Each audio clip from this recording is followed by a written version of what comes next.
Hello YouTubers and welcome back to Go Figure Customs YouTube channel. It's been a while since I've put up some new content and I just got a big custom project done. One of the comments on the project, on the post, was if I had a blog post on my process for kind of customizing / restoring my Terror Drome, and the answer is no, I don't blog anymore. I used to write a blog on photography.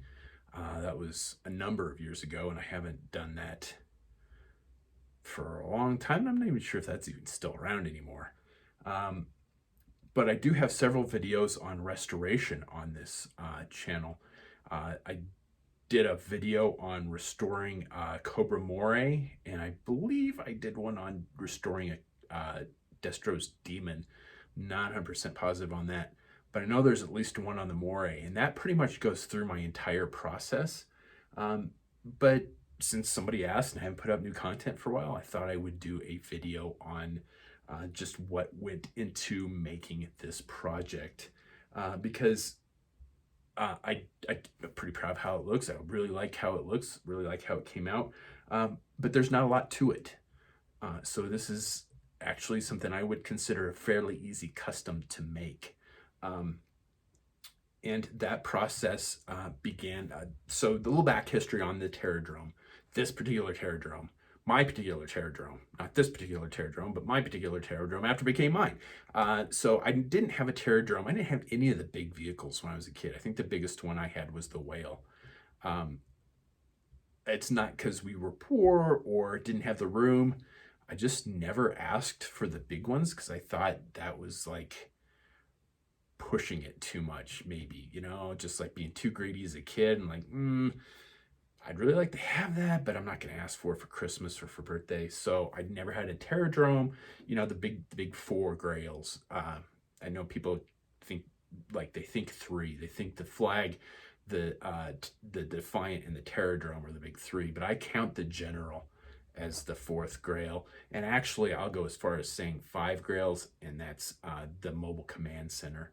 I've had 2 Mobile Command Centers. I didn't keep, as an adult, I didn't keep them. I have 2 flags currently, planning on selling one of them, my incomplete one, here pretty soon. I do have a Defiant. It's not complete, but it's complete enough for me. Maybe I'll try and go back and get pieces for it at some point in time, but I don't know, we'll see. And I do have a General. I got it, that was my big splurge at the beginning of COVID, at the beginning of the lockdown. I got it for a fantastic price. It had a few broken pieces, but being a customizer, I knew how to fix those pieces. I was able to get it all fixed up and repair the sound box, and it needs a bath, and it needs some new stickers, but otherwise, man, it's as good as new. This particular Terror Drome, like I said, I didn't have it when I was a kid because I didn't ask for it for a birthday or Christmas. So about 10-12 years ago, I asked for it for my birthday. I asked my mom. I found one on eBay that was pretty much complete, and I asked her to get it for me for my birthday, and she did. And this is the Terror Drome that my mom gave me as a birthday present one year. It was pretty much complete. Didn't come with the fire bat, didn't come with the AVAC, and it's missing the pumps, the fuel pumps. Other than that, it's all there.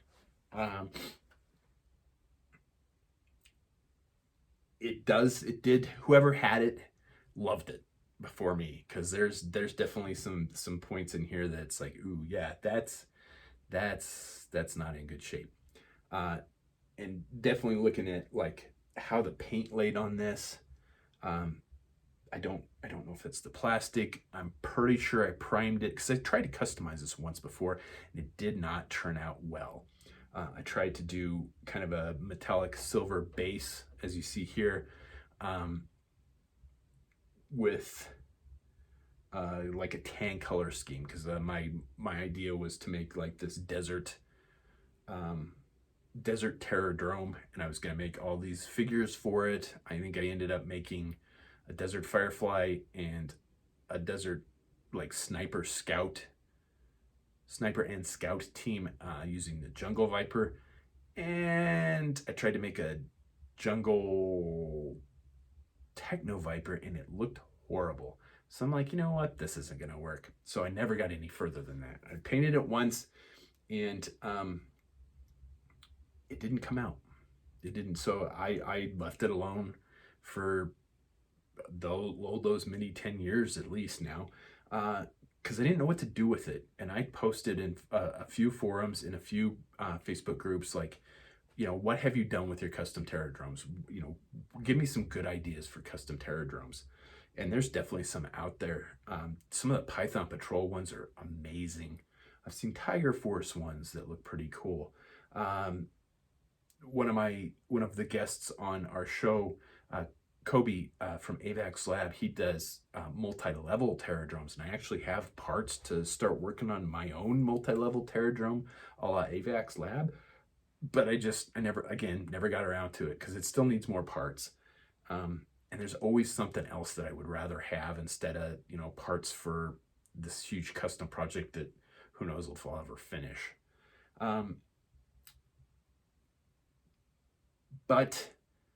And I'd almost gone with like a Night Viper color scheme.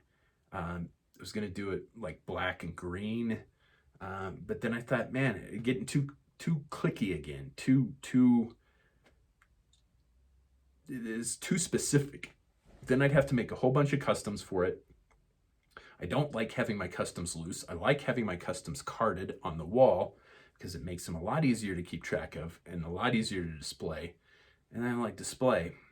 I'm like, ooh, you know what? I am right in the middle of collecting all of the specialty vipers, all the G.I. Joe, all the Cobra specialty vipers, Televiper, Alley Viper, Techno Viper. If it has a name, specialty, and the word Viper after it, I'm in the middle of trying to get all of them. And I'm pretty close to having all of the O-ring ones. I need a Air Viper from a convention set. I need an AVAC from the Terror Drome.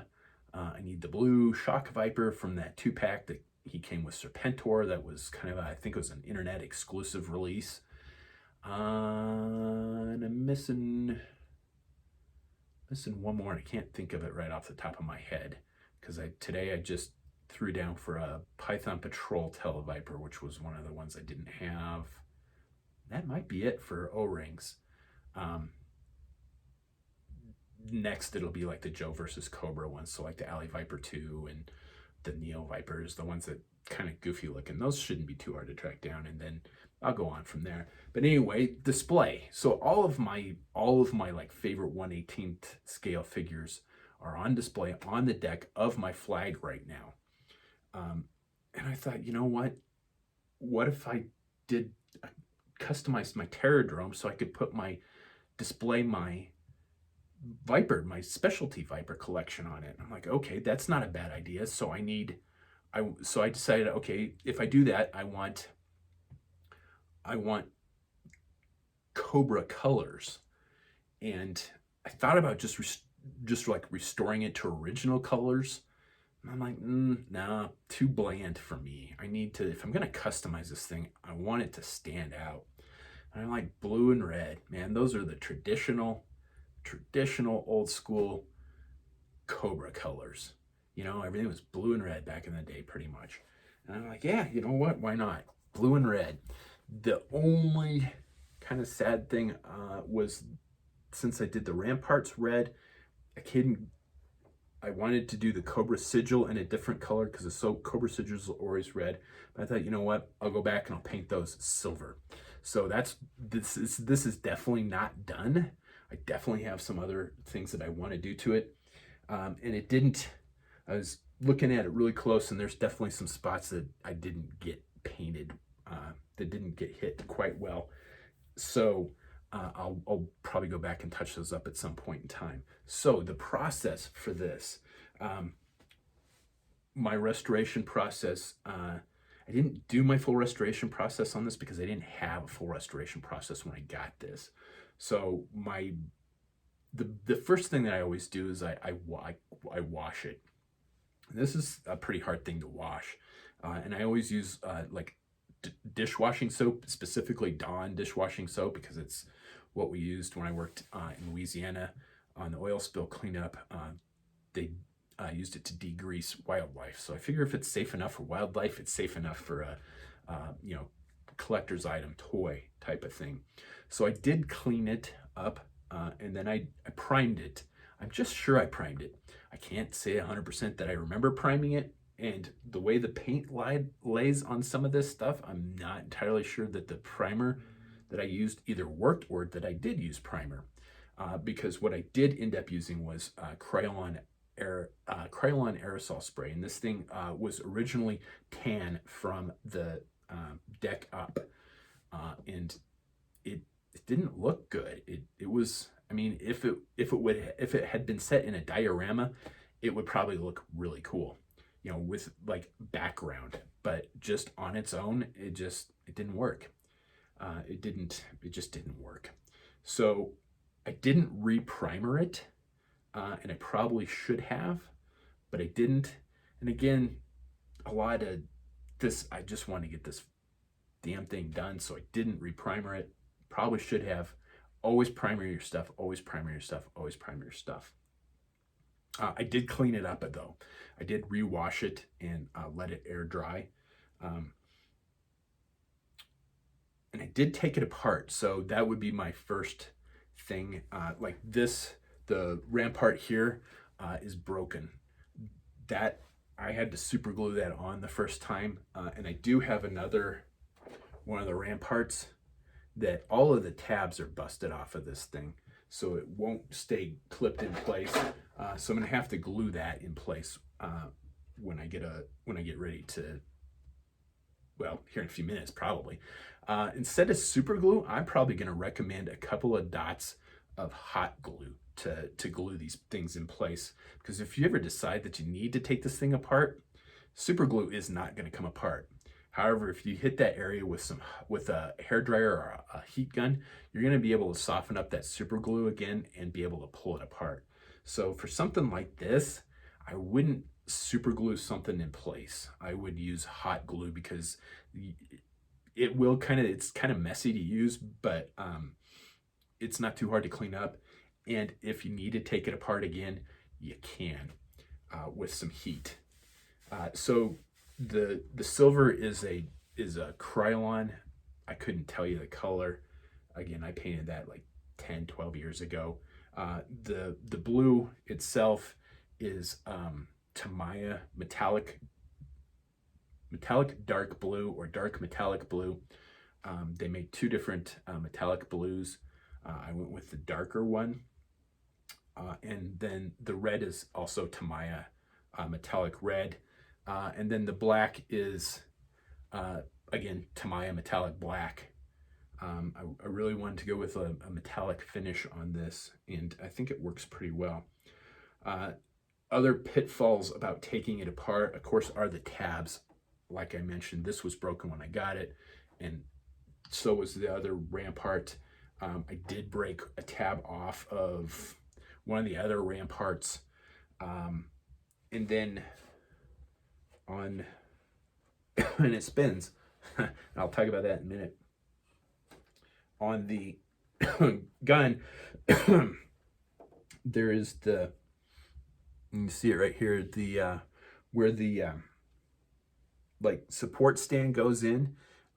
Those are very susceptible to breaking. One was broken already on mine when I got it, and then I broke the second one yesterday. I broke it when I was taking it apart to paint it. And you can see I painted the inside there as well, so that the deck is red, the seat is silver, and the gun is the metallic black. And I haven't really painted any of the detail paint inside, because there's tons of cool stuff sculpted into this, and I haven't really done anything with that.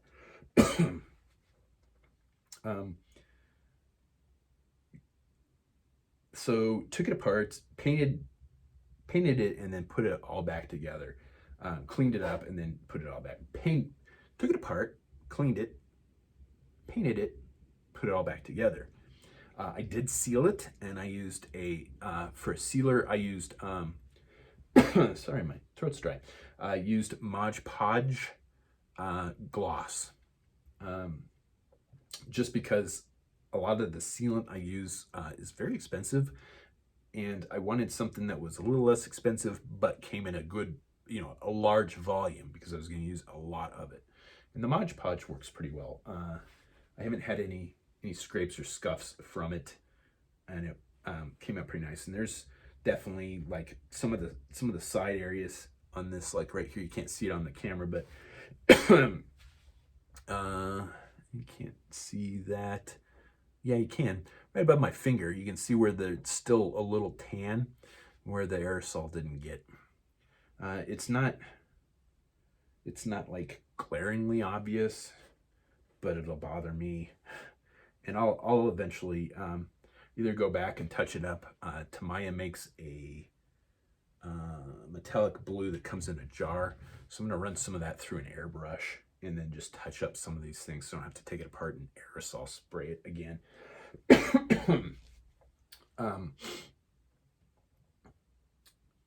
So that was kind of the main process of just kind of restoring and painting it. There's not a lot to it. The pitfalls of aerosol painting, of course, are definitely fume inhalation. So you really want to do this in a well-ventilated space. I opened up my garage. My father-in-law gave me a little like sawhorse workbench a number of years ago for Christmas. I cut up a large garbage sack and put it over that, so I didn't spray directly onto my workbench, and then sprayed in the garage. And I wore an N95 mask, since those are super easy to come by now. It used to be only us medical providers had access to N95 masks, but now every Tom, Dick, and Harry has an N95. So I wore an N95 while I was painting, and did it in a well-ventilated area. And then sealed it again, obviously. So, I mean, again, not really a lot to it. It just looks really cool when you're done. Yeah, the other thing that it does now is it spins, which is something that I thought it should have always done, but so how do you do that? You probably will be able to see it. That's a Lazy Susan, I think is what that's called. I'm not sure if they named that after my cousin or not, but probably not, because she's not that old. But probably ought to be able to get one of those off of Amazon fairly cheap. You want to get as big a one as you can. This is the one I have is not very big, and it's a little unstable as a result. But I don't have anything else big enough to set this on at the moment, so the Lazy Susan actually lifts it up enough to sit on this smaller, it's a bookcase, I think is what this is. You're used to be, or a TV stand or something like that. Just a piece of furniture that I've had for fucking ever, and just never got rid of it, because I like flat spaces. I like to set stuff on flat spaces. Any flat space in this house has something on it. It's like a compulsive habit. So it raises it up enough to sit on a smaller surface as well. So that is kind of a bonus to that. But again, kind of wobbly. So, you lose some of that stability with it. I think if they made one big enough, it probably would be stable, a lot more stable. But I'm not too worried about the stability either, because it's going to go probably right next to my flag. I'm gonna have to rearrange my rooms somehow to work this into my display room, because it's not gonna stay in this particular room, because it'll just get dirty again.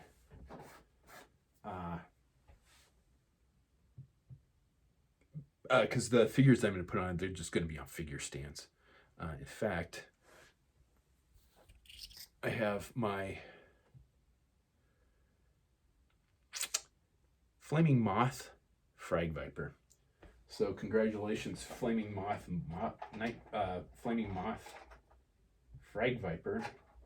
You are the first resident of the custom Cobra Terror Drome. What else do I want to? Oh, I was going to mention that I do plan on. So the project's not quite completely done. Like I said, I have some ideas for customizing this that I really want to look at a bit more. Specifically, the helicopter landing pad from the tactical battle platform. I have one of those and the support struts for it, and I think it will attach quite nicely to the side of this. And I think I've seen somebody do it already. I'm pretty sure I've seen someone do it already. I had the idea a long time ago, but somebody else did too, I think. And probably the missile platform as well, because I've got one of those sitting on the floor back there that I'm gonna to attach. So I'm gonna do a little bit more customization to this, but it's still gonna be for display purposes. And you know, I'll get to the Cobra sigils when I get to them, or maybe I won't. I don't know. And making a second level, maybe I'll get to that. Maybe I won't. Who knows? If you have extra centerpieces, the like inside walls, and these pieces, let me know. I could use a few of those.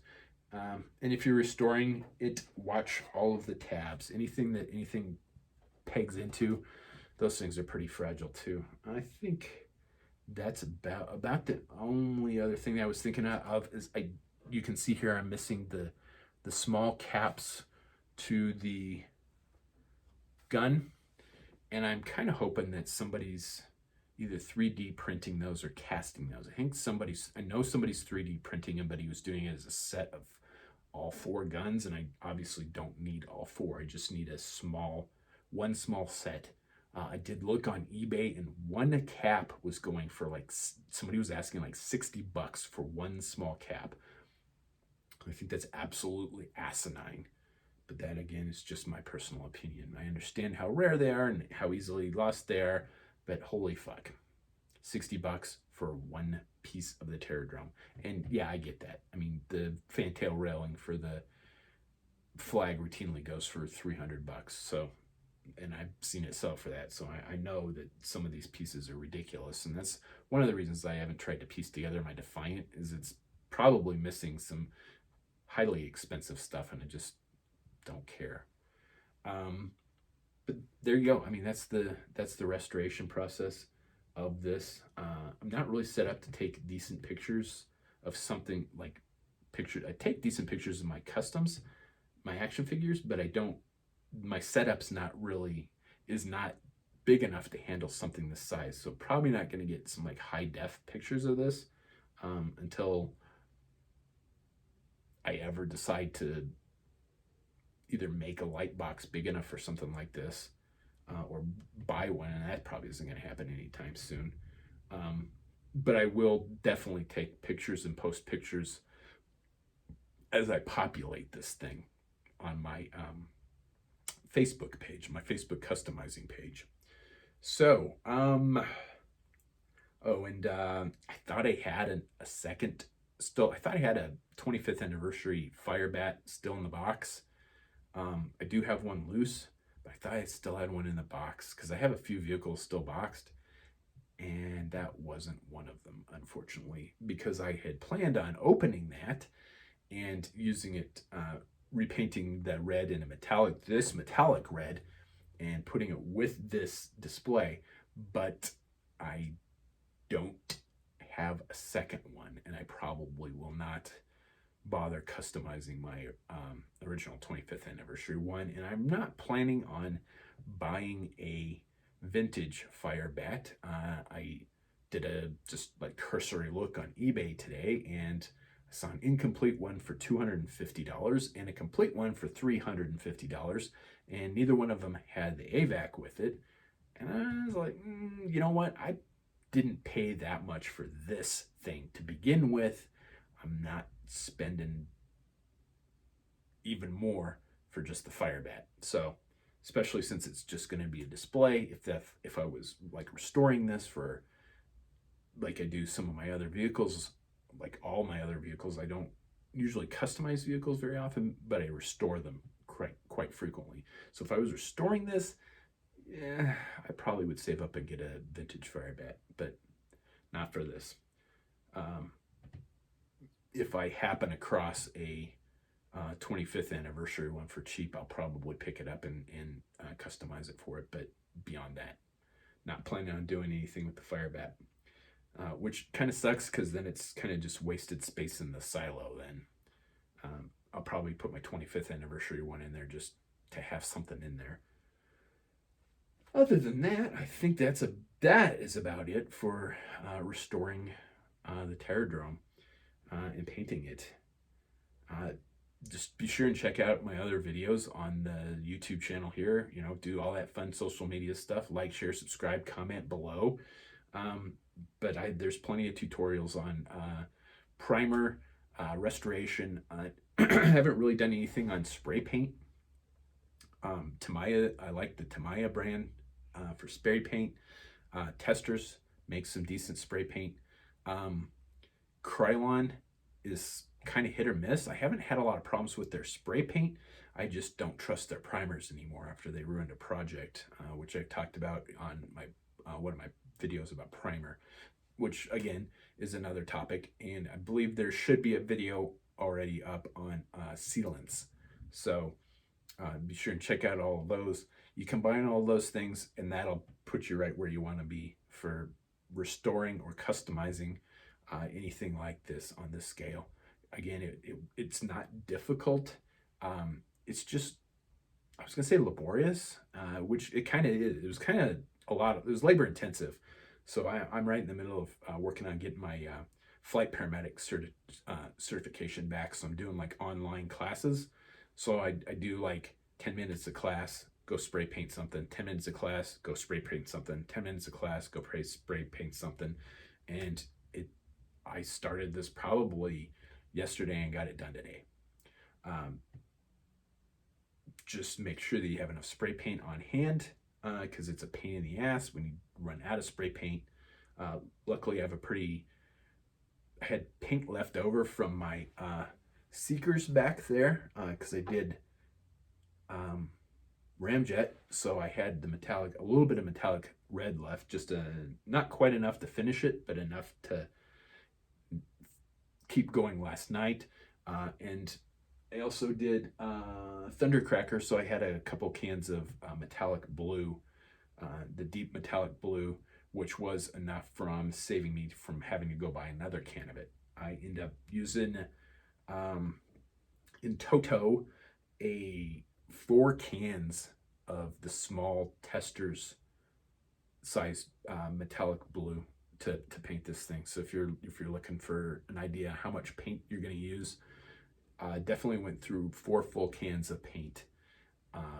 For the dark blue, the red, I had to get a second can of it to finish it off. So probably two full cans to do all the red. And the black, I think I don't think I needed a full can of the black, but I did end up using quite a bit of it because I had some of that metallic black left from doing my Skywarp custom. And I used a big aerosol can for the metallic silver of Krylon, and I'm pretty sure I did not use the full can. You know what? I think I did. I think I used that full can because I painted the flaps to the Terror Drome. Flaps to the Terror Drome were that color. The guns were that color, and all of the computers and all of the chairs were that silver. And the base, and then the interior silo is also that color. So yeah, like a full can. I mean, a lot of spray paint. I mean, it was probably $70 worth of paint went into painting one of these. So I mean, it's not a cheap project. And that is one of the things that I've said a number of times about paint. Don't buy cheap paint, you'll regret it. Primer everything and don't buy cheap paint. So that's kind of my hidden tips and tricks. And then just the other tip and trick on this is just being careful when you take it apart and put it back together. Like I said, when I glue this last rampart in place, I'm going to use hot glue just in case I need to take it apart again. I don't plan on it, but I didn't plan on taking it apart the first time either. I think that's about it. I don't think I got anything else. Of course, you got any questions, comments, put them in the section below. I always do try and get back to everybody. It's been a little busy with school recently and work, that we just haven't gotten any general geekery shows, and I haven't put up any new content because I've been studying for exams. But other than that, I think that's about it. All I got for this particular episode. So again, as always, please do that fun social media stuff. Like, share, subscribe, comment below. And as always, thanks for watching.